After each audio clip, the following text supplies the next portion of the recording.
You're listening to the Cyberwire Network, powered by N2K. This episode is brought to you by Accenture. When your advertising operations fall out of sync, everything else follows. Spotify and Accenture are working together to reinvent the rhythm of ad sales, using automation, analytics, and smarter workflows to simplify campaign delivery and access better data across the business. The result? Less time spent on operations, more time connecting brands with the moments and fandoms that matter most. Learn more at accenture.com/Spotify. Are all batteries the same? That's like asking if all soccer players are the same. Take Messi, the most decorated player ever. Is there any other player who has achieved that? No, just him. Now take Duracell. Is there any other battery with power boost ingredients inside? No, just Duracell. Remember, goats only trust goats because they're built different. And Messi only trusts Duracell.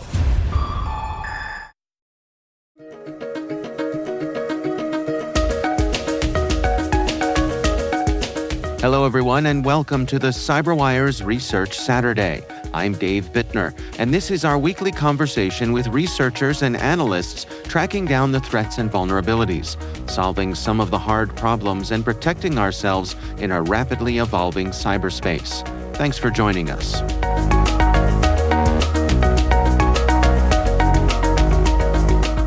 This M1 in particular, it pulled from two different places. So one is bulletproof hosting providers, particularly one of our recent or past white papers. We've identified NiceNIC as a bulletproof hosting provider. So we have that on the one end. And then on the other side, just kind of this idea of, okay, what are general behaviors of bad, So that's the other side. So we were thinking, okay, let's look at everything that's hosted on NiceNIC, and then looking to see of those domains, which ones are providing resources to websites. And through that, kind of looking at those behaviors, we found this big cluster that we have said is Drive Surge. That's Lauren Fiveson, senior threat researcher from Silent Push. The research we're discussing today is titled Meet Drive Surge, a new threat actor using click fix and fake update drive-by attacks in thousands of compromised sites.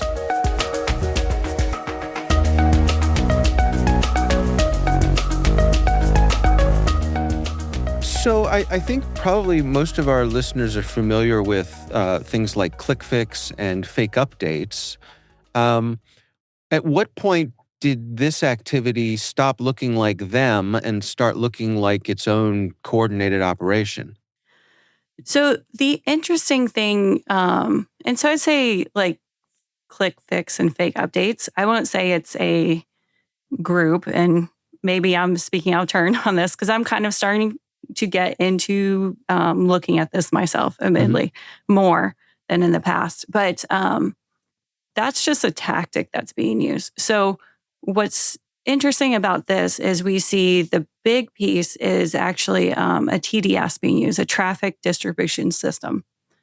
So that is the starting point. That's what's embedded into these victim websites. And from there, we see it getting, depending on what the victim looks like, their browser, all these other things, that's where it's getting parsed to, ClickFix or, the fake updates to even like different advertisement distributions. Well, let's talk about Drive Surge. What business are they actually in here? So we can't say for certain at the moment, but everything that we see and from, kind of our past experiences, we believe this to be an initial access broker. So that piece being more of the TDS system that's occurring. So we, again, believe that this group they're the ones going out and compromising these websites, injecting their domains into it. And in the background, that's what's happening is we initially see the TDS occurring. And from there, the victims are getting kind of pushed to different places. So the IAB part to us is the TDS system. And then it's almost like a pay per install or pay per, victim to come our way. So we imagine, again, we haven't found 100% proof one way or the other, but we imagine that, someone comes and say, hey, I need victims that are using Chrome, or I'm looking for people in this arena. But yeah, we believe initial access brokers, someone will come in and say, we need this type of person, or we're looking for access in this area of the world, or anything like that. That traffic distribution system essentially can kind of help with that. People will click and they can see, oh, they're using this browser, or they're coming from here. And so that's how we see this working. Well, walk us through the victim journey, if you will. What happens when someone visits one of these compromised websites? Yeah, and I'll say there's two victims really here, right? There's the compromised websites. Their sites are victimized in and of itself. Yeah. But yeah, so as a person browsing to the website, and that's another interesting thing, is this is all happening in the background. The TDS system that's being used, you don't see it. You'll go to the website and you can browse however, and not have it. You have to really dig deep into the website code to see it. So what's happening in the background is that TDS system is collecting all sorts of information about you and, seeing where you're from, what kind of browser, and all this stuff. And if you hit certain gates, if you hit certain criteria, then this TDS system will send you to wherever it is they have it set up. So it could send you to a certain click fix where, you get the pop-up saying, oh, your browser is out of date. Download this. It could send you certain advertisements. So those are the different things we see. And it could be certain people browse to these compromised websites and they don't see anything at all because they don't hit the criteria that's being looked for. Now, what about the compromised websites themselves? How do they fall victim here? Well, I would say they're victim in that, they're being used in terms, they're being compromised. Now, are they losing money? I don't know. At a certain point, it might be picked up that, hey, this isn't a great site to go to. So I'll say this is kind of me speculating. I haven't said this is exactly what's going on or we've seen it. But, if you imagine if you got these small businesses, they have their website, and at a certain point, someone's like, hey, if you go to this website, it's bad. Maybe it's being blocked somewhere and you're not getting visitors. You need that traffic, for revenue or just get your name out there. So in the immediate, it's probably, they're victim because they're compromised, but does it hurt them in the immediate? Probably not, but there could be consequences down the line. Yeah. One of the things that really struck me reading through the research was the scale of this operation. Can you share with us how extensive was this infrastructure? It's pretty big. And so we right now tracking, as of today, everything current. For example, we see 200 domains tied to this group across a number of different IPs. So that's just today because we kind of look at everything going on right now. And then victim-wise, we're into the thousands. Probably, I don't have the exact count. I would have to kind of go back and check, but well over 5,000, I would say. And when I say victim websites. So it is pretty extensive.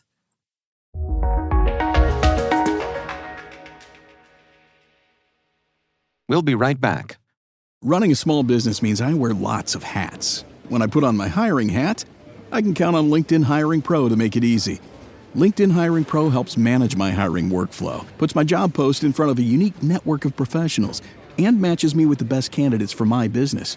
I can also share my job with my network. No other job site lets me do that. No wonder most small businesses say they'd use LinkedIn Hiring Pro again. Hire right the first time. Post your job for free on LinkedIn today at linkedin.com/quality.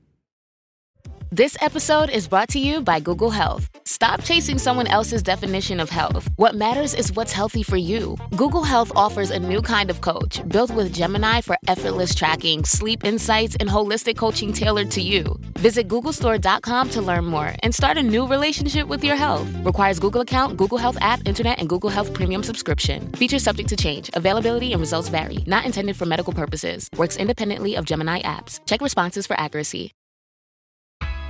This episode is brought to you by State Farm. Listening to this podcast instead of doom scrolling? Smart move. Another smart move? Getting help from one of State Farm's 19,000 local agents when you choose to bundle home and auto. Bundling, just another way to save with the Personal Price Plan. Prices are based on rating plans that vary by state. Coverage options are selected by the customer. Availability, amount of discounts and savings, and eligibility vary by state. When it's time to scale your business, it's time for Shopify. Get everything you need to grow the way you want. Like, all the way. Stack more sales with the best converting checkout on the planet. Track your cha-chings from every channel, right in one spot. And turn real-time reporting into big-time opportunities. Take your business to a whole new level. Switch to Shopify. Start your free trial today.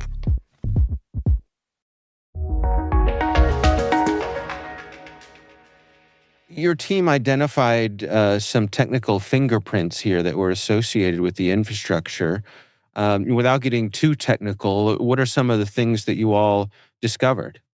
Yeah, so I think there's a few different areas we've gone through, and I think probably anyone who's been an analyst will probably be shaking their head like, yep, get that. Like, so for example, some of these domains we're seeing with registration reuse of emails. So that tends to be a good pivot point. But the other piece that we really, probably a lot of our fingerprints are actually on the delivery of the TDS, this particular TDS system going on. So, and we kind of look at things like the URL path that's picking up the resources, kind of uniquenesses in that.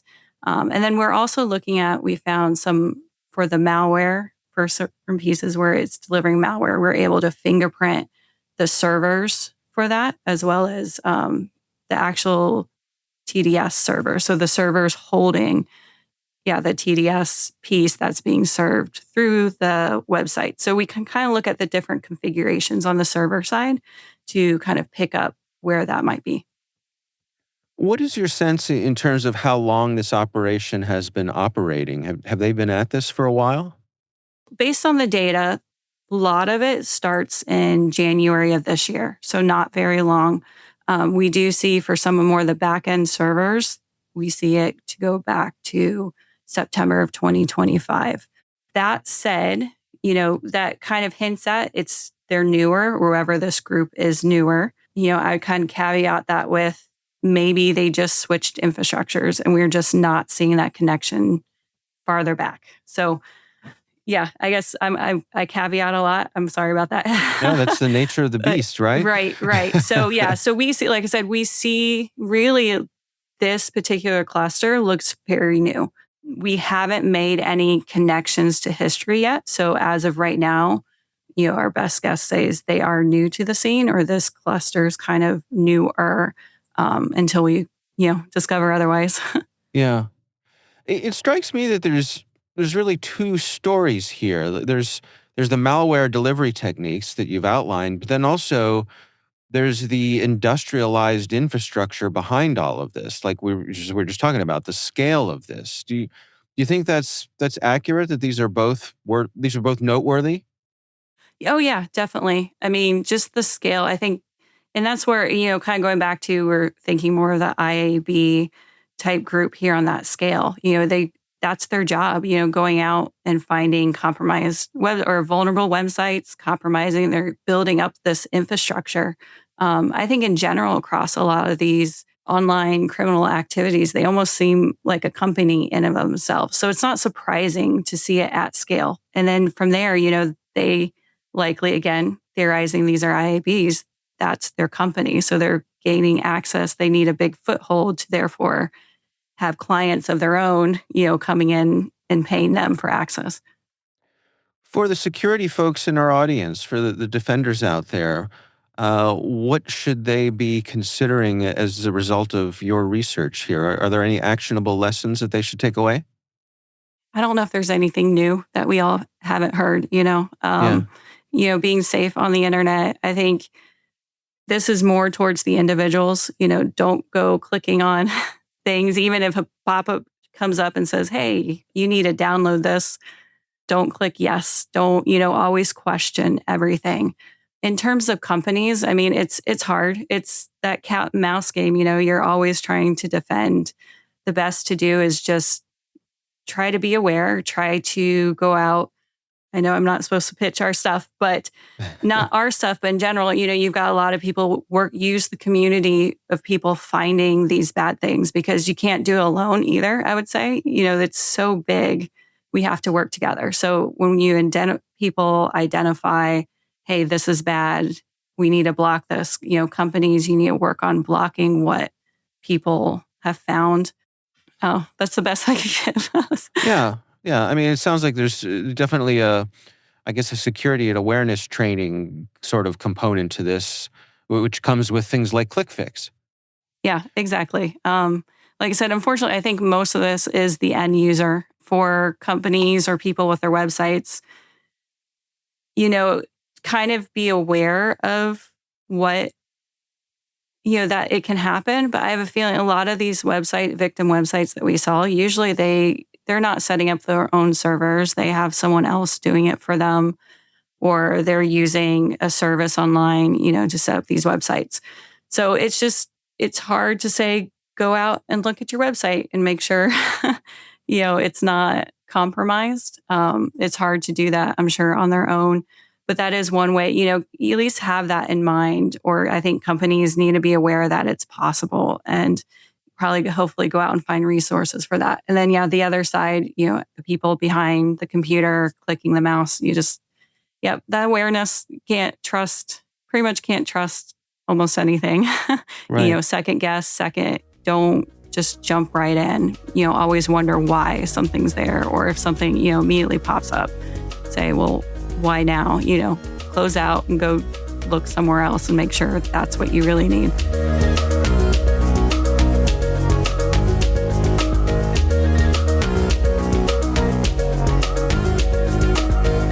Our thanks to Lauren Fiveson from Silent Push for joining us.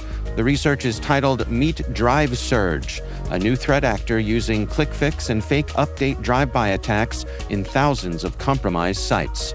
We'll have a link in the show notes. That's Research Saturday, brought to you by N2K Cyberwire. We'd love to know what you think of this podcast. Your feedback ensures we deliver the insights that keep you a step ahead in the rapidly changing world of cybersecurity. If you like our show, please share a rating and review in your favorite podcast app. Please also fill out the survey in the show notes or send an email to cyberwire@n2k.com. This episode was produced by Liz Stokes. We're mixed by Elliot Peltzman and Trey Hester. Our executive producer is Jennifer Iben. Peter Kilpie is our publisher, and I'm Dave Bittner. Thanks for listening. We'll see you back here next time.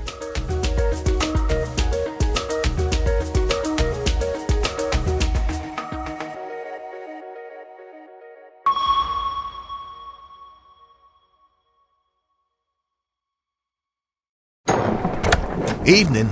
Buyer's remorse. Buy a new car? I'll be moving in. Let's get started. Sorry, I think there's been a mistake. I bought it from Carvana. You what? Yeah, great price. I even have 7 days to love it or return it. So there's no... No buyer's remorse. More like buyer's rejoice.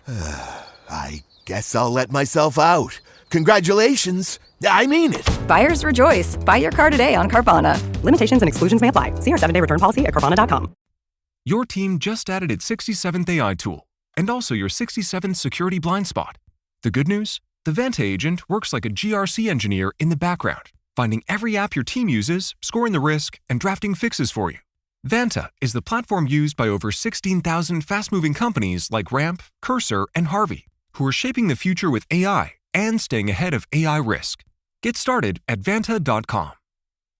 Hi, Ryan Reynolds here for Mint Mobile. Are you looking for a beach read this summer? May I suggest your big wireless bill? It's got suspense, mystery, a slightly flat, emotional arc, and a shocking twist where you realize you've been overpaying the entire time. Fortunately, though, Mint's story is better. Every plan, $15 a month, even unlimited. That's it. Happy ending, 0 tears. Give it a try at mintmobile.com/switch. Upfront payment of $45 for 3 months, $90 for 6 months, or $180 for 12-month plan required. $15 per month equivalent. Taxes and fees extra. Initial plan term only. Greater than 50 gigabytes may slow when network is busy. See terms.